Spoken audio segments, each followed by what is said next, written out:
അമ്പാടിയെ നമുക്കിന്ന് അച്ചാറുണ്ടാക്കിയാലോ? എന്താ അച്ചാറുണ്ടാക്കുക? ഈത്തപ്പഴം.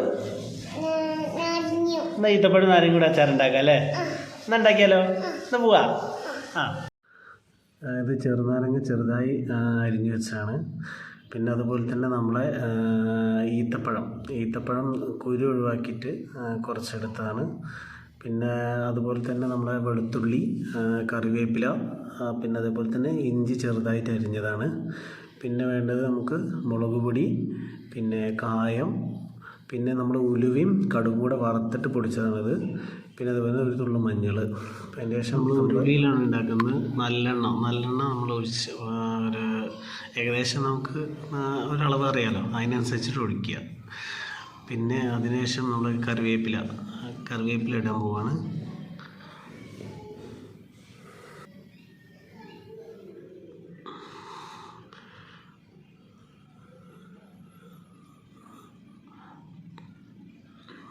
അതൊന്ന് മൂത്ത് വരുമ്പോൾ നമുക്ക് ഇഞ്ചി ഇട്ട് കൊടുക്കാം. പിന്നെ അതിനുശേഷം നമുക്ക് വെളുത്തുള്ളി എല്ലാം കൂടെ ഒന്നിച്ചൊക്കെ കേട്ടോ. ഞാൻ ഇങ്ങനെ ഓരോന്നായിട്ട് ഇട്ടിരുന്നുള്ളൂ. നമുക്ക് സ്പീഡാക്കണമെന്നുണ്ടെങ്കിൽ മൂന്നും കൂടെ ഒരുമിച്ചിട്ടാം, അതൊന്നും പ്രശ്നമുള്ള കാര്യമല്ല.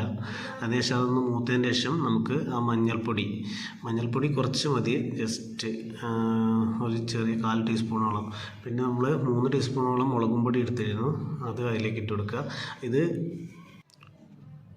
ഇട്ട് കൊടുക്കുക. അതിനുശേഷം ഇതൊന്ന് നമ്മൾ തീ ഒന്ന് കുറച്ച് വെച്ചിട്ടാണ് ഇത് ചെയ്യാൻ, അല്ലെങ്കിൽ പൊടിയാകെ കരിഞ്ഞു പോകും. അതിനുശേഷം നല്ലപോലെ ഒന്ന് ഇളക്കി കൊടുക്കുക.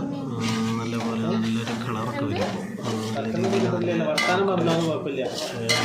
തന്നെ കഴിക്കാൻ തോന്നുന്ന ഫീൽ വരും അത് കാണുമ്പോൾ. നല്ല രീതിയിൽ ഇളക്കിയതിന് ശേഷം നമുക്ക് എന്ത് ചെയ്യണമെന്ന് വെച്ചിട്ടുണ്ടെങ്കിൽ കുറച്ച് വിനാഗിർ, സുർക്ക അതിലേക്ക് കുറച്ചൊന്ന് ഒഴിച്ചു കൊടുത്തിട്ട് ഒന്ന് ജസ്റ്റ് തിളയ്ക്കുന്ന വരെ ഒന്ന് നമുക്ക് വേണ്ട ഒരു ഏകദേശം കുറച്ച് ഒഴിച്ചു കൊടുത്താൽ മതി. നമ്മൾ നന്നായിട്ട് ഇളക്കി കൊടുക്കുക. അതിനുശേഷം നല്ലൊരു കളറൊക്കെ വരുമ്പോണ്ടോ, നല്ല കളർ വന്നതിന് ശേഷം ജസ്റ്റ് ഒന്നിങ്ങനെ തീ അങ്ങനത്തെ വെച്ചാൽ മതി കേട്ടോ. തീ ഇപ്പോൾ കൂട്ടൊന്നും വേണ്ട, അത്ര തന്നെ ചെയ്താൽ മതി. അതിനുശേഷം നല്ലൊരു മണക്ക് വരുമ്പോൾ പിന്നെ നമ്മൾ നേരത്തെ തയ്യാറാക്കി വെച്ച നാരങ്ങ ഉണ്ടല്ലോ, നാരങ്ങ ഇട്ട് കൊടുക്കുക. അതിലേക്ക് ഇടുമ്പോൾ ശ്രദ്ധിക്കുക, അല്ലെങ്കിൽ അപ്പുറത്തേക്കൊക്കെ തെറിച്ചു പോകും. എന്നിട്ട് നല്ലപോലെ ഒന്ന് മിക്സാക്കി കൊടുക്കുക. കാരണം ഈ നാരങ്ങ നല്ല പുളിയായിരുന്നു, അത് പച്ചയാണ്. കാരണം ഞാൻ നല്ല വരുമ്പോൾ തിരൂരിന്ന് വാങ്ങിയതാണ്. അങ്ങനെ നല്ല രീതിയിൽ ഒന്ന് ഇളക്കി കൊടുക്കുക. നല്ല രീതിയിൽ ഒന്ന് ഇളക്കി കൊടുത്തതിന് ശേഷം എല്ലാം കൂടെ ഒന്ന് മിക്സാക്കുക. എല്ലാം കൂടെ ഒന്ന് യോജിപ്പിച്ചതിന് ശേഷം നല്ലൊരു മണക്ക് വരും കേട്ടോ. അപ്പോൾ നമ്മൾ കായപ്പൊടിയൊക്കെ ഇട്ടുകൊണ്ടായിരിക്കാം ചിലപ്പോൾ. പിന്നെ ഒരു നല്ല രീതിയിൽ സെറ്റാവുന്ന വരെ, അതായത് കുറച്ച് നേരം കൂടെ ഒരു ചെറു തീയിലിട്ടിട്ട് വേണം ഇതൊന്ന് നമുക്കൊന്ന് വാട്ടിയെടുക്കാൻ. അതിനുശേഷം നമ്മളെന്താണെന്ന് വെച്ചിട്ടുണ്ടെങ്കിൽ ഒരു കുറച്ച് നേരത്തേക്ക് നമ്മൾ ഈത്തപ്പഴം, നമ്മളടുത്ത് മിക്സാക്കി വെച്ചിട്ടുള്ള ഈത്തപ്പഴം ഉണ്ടല്ലോ, അത് ചേർത്ത് കൊടുക്കുക. ഈത്തപ്പഴം ചേർത്തിട്ട് രണ്ടും കൂടെ നല്ല രീതിയിലൊന്ന് മിക്സാക്കുക.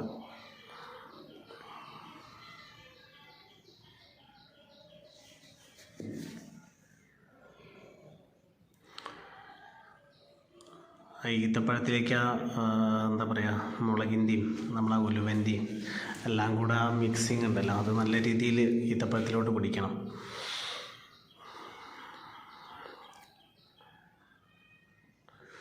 രണ്ടും കൂടെ നല്ല മിക്സാക്കിയതിന് ശേഷം ഭയങ്കര ഒരു ഇടയ്ക്ക് ഞാനൊന്ന് ഉപ്പൊക്കെ നോക്കുന്നുണ്ട്.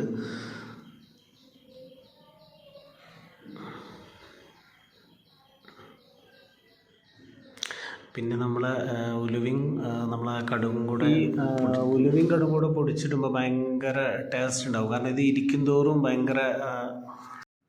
ഭയങ്കര ടേസ്റ്റ് ആയിരിക്കും. ഇതിങ്ങനെ നമ്മൾ കുറേ ദിവസം സൂക്ഷിക്കാൻ വേണ്ടിയിട്ടാണല്ലോ നമ്മളിപ്പോൾ മെയിനായിട്ട് അതിനാണ് നമ്മൾ എണ്ണ ചേർക്കുന്നത്. ഫസ്റ്റ് എണ്ണയിൽ ഉണ്ടാക്കുന്നതിന് കുറച്ച് കാലത്തേക്ക് ഇരിക്കാൻ വേണ്ടിയിട്ടാണ്, അച്ചാറൊക്കെ കേടുകൂടാതെ ഇരിക്കാൻ വേണ്ടിയിട്ടും അതിന് വേണ്ടിയിട്ടാണ് നമ്മൾ എണ്ണ ചേർക്കുന്നത്. സാധാരണ ഇപ്പോൾ വെളിച്ചെണ്ണയിലൊക്കെ ഉണ്ടാക്കുകയാണെന്നുണ്ടെങ്കിൽ നമുക്ക്, കാരണം കുറച്ച് ദിവസത്തേക്ക് മതി എന്നുണ്ടെങ്കിൽ ആ രീതിയിൽ ചെയ്താൽ മതി.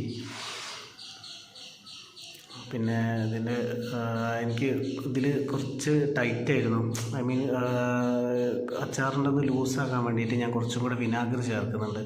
മറ്റേത് തീരെ വെള്ളമില്ലാത്ത പോലെ ആകുമ്പോൾ നമുക്ക് ഇത് ഫ്രിഡ്ജിലാണ് വെക്കുക അപ്പോൾ ഈ സാധനം ഉണ്ടാക്കി കഴിഞ്ഞിട്ട്. അപ്പോൾ അതിൽ ഇരുന്ന് ഇത് കട്ട പോലെ ആകും. അപ്പോൾ അതുകൊണ്ട് ഞാൻ കുറച്ചും കൂടെ സുർക്ക ആഡ് ചെയ്ത് അതിന് വേണ്ടിയിട്ടാണ്.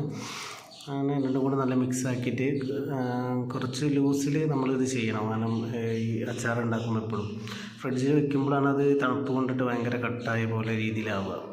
അപ്പോൾ അധികം ഞാൻ പുറത്ത് തന്നെ വയ്ക്കാറ്. പിന്നെ ഫ്രിഡ്ജിലേക്ക് ചില ആവശ്യം ഉണ്ടാകുമ്പോൾ മാത്രം എടുത്ത് വയ്ക്കും.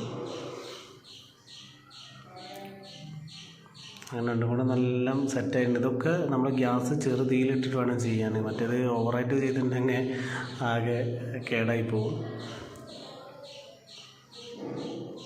രണ്ടും നല്ല മിക്സാണ്. നമ്മൾ ഈത്തപ്പഴം നമ്മുടെ നാരങ്ങ കൂടെ നല്ല മിക്സാക്കിയതിന് ശേഷം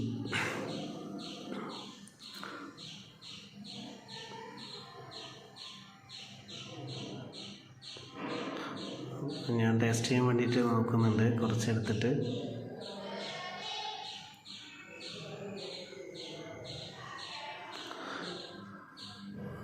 എനിക്ക് ഉപ്പിൻ്റെ ഒരു കുറച്ച് കമ്മി തോന്നി അതിൽ. അപ്പോൾ കുറച്ച് ഉപ്പും കൂടെ ഞാൻ ആഡ് ചെയ്യുന്നുണ്ട്. ആൾറെഡി നമ്മൾ നാരങ്ങയിൽ കുറച്ച് ഉപ്പിട്ടിട്ടുണ്ടായിരുന്നു. ഫസ്റ്റ് ഉപ്പിട്ടിട്ടാണ് നമ്മൾ തലേദിവസം എടുത്ത് വെച്ചിരുന്നത്. അപ്പോൾ അവനവൻ്റെ പാകം നോക്കിയിട്ട് വേണം ഇത് ചെയ്യാൻ. ഓരോന്ന് ചെയ്യുമ്പോൾ അതിന് ടെസ്റ്റ് ഉപ്പ് നോക്കിയിട്ട് വേണം പിന്നെ ആവശ്യമുണ്ടെങ്കിൽ ഇട്ട് കൊടുക്കുക. പിന്നെ ഈ നാരങ്ങ നല്ല പുളി ഉണ്ടായിരുന്നു വാങ്ങുമ്പോൾ തന്നെ. നമ്മൾ മുറിച്ചിപ്പോൾ വീട്ടിൽ കൊടുക്കുന്ന സമയത്ത് നമ്മൾ ജസ്റ്റ് ടെസ്റ്റ് ചെയ്തപ്പോൾ ഭയങ്കര പുളിയായിരുന്നു. അതുകൊണ്ട് തന്നെ ഇതിലേക്ക് ഞാൻ ഇത്തിരി പഞ്ചസാരയും കൂടെ ആഡ് ചെയ്യുന്നുണ്ട്.